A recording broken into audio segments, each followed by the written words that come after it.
Hello, fam. Today I want to speak about something that you know it's seen a lot from people who do the inner work, from people who are um, on their evolutionary journey consciously. When you are aware of of what's happening within you and where you want to go and how you want to be and so on.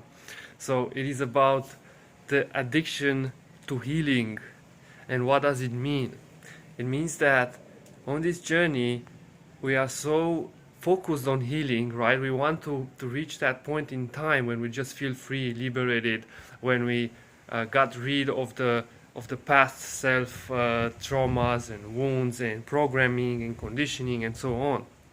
And because we are so committed to this process, because we are so aware all the time and constantly alert of what is happening within us, we tend to overheal ourselves, and stay in repetitive cycles of healing, although it's not necessary.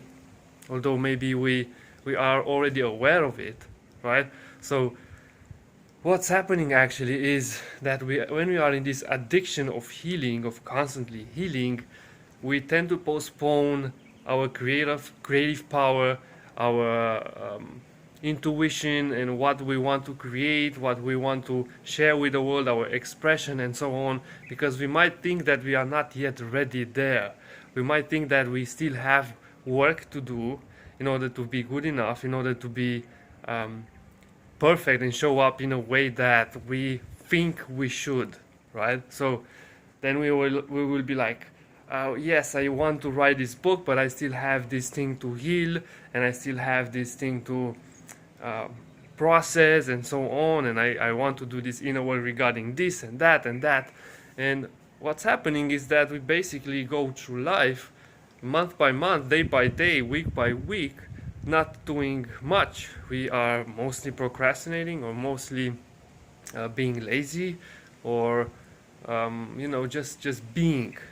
We are too much into the beingness of things, and when we are in the beingness of things, you tend to absorb what happens around you in your world, and you just process that constantly all the time. So we need more of the energy of creating, of deliberate creation and intentional, you know.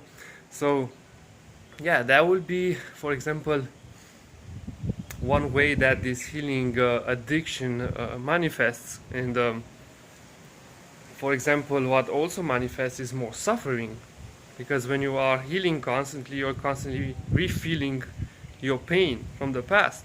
So what is needed in this case is to, first of all, you are aware of the trauma, so it's nothing wrong with embracing it and accepting it. Actually, that this is how you process it. This is how it should be done.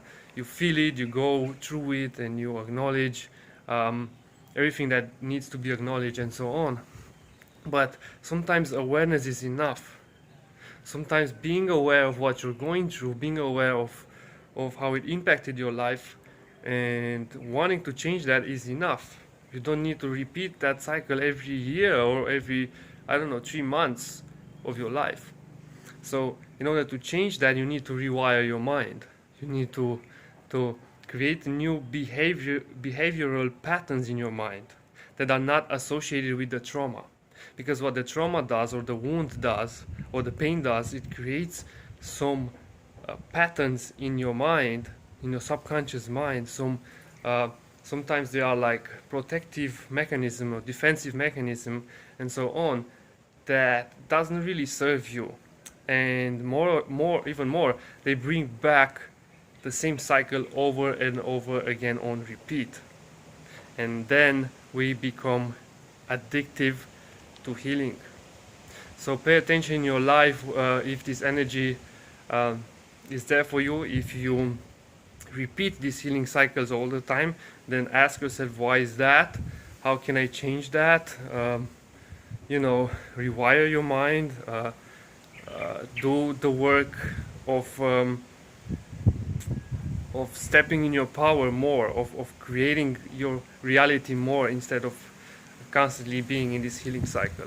And yeah, step into a new version of yourself that doesn't necessarily needs to heal that much. It doesn't mean that you don't have that you wouldn't experience things that need healing. You're still a human, you're still going through life. We still, experience things that might or might not traumatize or create some emotional reaction in us. And yeah, we will constantly release those emotions and so on, but do it with the awareness that you also deserve to be alive, have fun, and create and express and share and be the deliberate creator of your life, and live your dream life, and share your gifts and passions with the world.